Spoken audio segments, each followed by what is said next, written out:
سابق مصری صدر انور سادات کے قتل کا مقدمہ عدالت میں زیر بحث تھا کہ جج نے قاتل سے سوال پوچھا کہ تم نے سادات کو کیوں قتل کیا؟ قاتل: کیونکہ وہ سیکولر تھا۔ جج: سیکولر کیا ہوتا ہے؟ قاتل: مجھے نہیں پتا۔ مشہور کاتب فریج فودا کے 3 میں سے ایک قاتل کو جج نے پوچھا کہ تم نے اس کو کیوں قتل کیا؟ قاتل نے کہا کیونکہ وہ کافر تھا۔ جج: تمہیں کیسے پتا چلا کہ وہ کافر تھا؟ قاتل: اس کی کتابوں سے پتا چلا۔ جج: تمہیں اس کی کون سی کتاب سے پتا چلا کہ وہ کافر ہے؟ قاتل: میں اس کی کتابیں نہیں پڑھتا۔ جج: تم اس کی کتابیں کیوں نہیں پڑھتے؟ قاتل: کیونکہ میں پڑھنا لکھنا جانتا ہی نہیں۔ بالکل اسی طرح کی حالت ہمارے معاشرے کی ہے، جہاں اس طرح کے ان پڑھ اور حالات حاضرہ سے بے خبر لوگوں کی بغض، حسد اور نفرت سے کوئی بھی صاحب علم اور دانش محفوظ نہیں۔ اسی معاشرے میں سائنسدانوں کو ملحد اور شاعروں ادیبوں کو کافر کہنا ایک عام سی بات ہے، اور آپ اس طبقے سے نفرت انگیزی کی وجہ پوچھیں گے تو جواب ملے گا کہ میں نہیں جانتا یا میں نہیں پڑھتا کیونکہ میں پڑھنا لکھنا نہیں جانتا۔ آپ ہزاروں سال پر پھیلی ہوئی انسانی تاریخ کا گہری سے مطالعہ فرمائیں اور ہر قوم اور معاشرے کی بدوباش اور رہن سہن کو کھنگال کر دیکھ لیں تو آپ اسی نتیجے پر پہنچے کہ کسی بھی جاہل اور ذہنی پسماندگی کے حامل قوم یا معاشرے نے کبھی بھی ترقی نہیں کی۔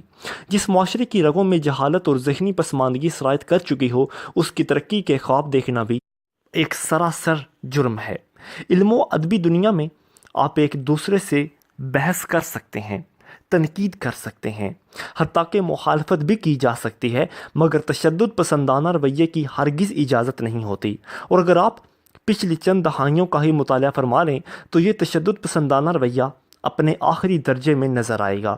ہم سیاسی میدان میں دیکھ لیں تو ایک سیاسی پارٹی کے ورکر دوسری سیاسی پارٹی کے متعلق کس قدر تشدد پسندانہ رویہ رکھتے ہیں، حتیٰ کہ ایک دوسرے کی عزت کے کپڑے اتارنے میں بھی دیر نہیں لگاتے، جبکہ سیاسی لیڈروں کا حال آپ خوب اچھی طرح جانتے ہیں۔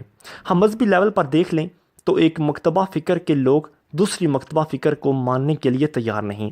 جہاد والے تبلیغ والے کو نہیں مانتے، تبلیغ والے خانقاہوں کو نہیں مانتے، خانقاہوں والے سیاسی مذہبی جماعتوں کو نہیں مانتے، سب ہی ایک دوسرے سے برسرے پیکار نظر آئیں گے۔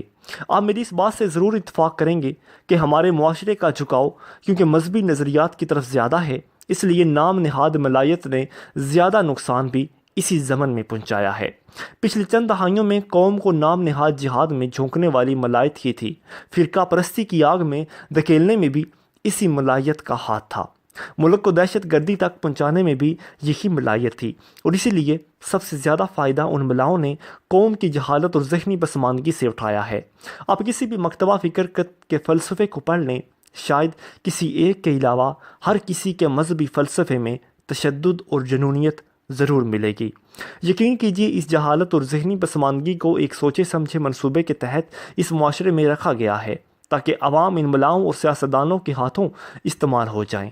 جس ملک میں جاگیردار مردم شماری نہیں ہونے دیتا، مولوی پولیو ویکسین نہیں ہونے دیتا، سیاستدان لوٹ مار کم نہیں ہونے دیتا، بیوروکریٹ سرکاری نظام ڈیجیٹل اور شفاف نہیں ہونے دیتا، استاد اور مولوی طالب علموں کو سوال نہیں اٹھانے دیتا، اس معاشرے میں ترقی شاید اگلے 100 سال بھی نہ ہونے پائے۔